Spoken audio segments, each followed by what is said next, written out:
அட என்னங்க என்ன அப்படி பாக்குறீங்க? நான் ஒரு விஷயம் கேட்கணுங்க. மனுஷனுடைய சோம்பேறித்தனம் எங்க இருந்து ஆரம்பமாகுதுன்னு உங்களுக்கு யாராவது தெரியுமா?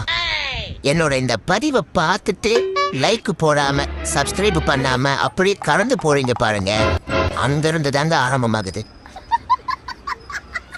அதையும் மீறி எனக்காக லைக் பண்ணிட்டு சப்ஸ்கிரைப் பண்ணிட்டு போற உங்க நல்ல மனசுக்கு எப்பவுமே சுறுசுறுப்பாதாங்க இருப்பீங்க.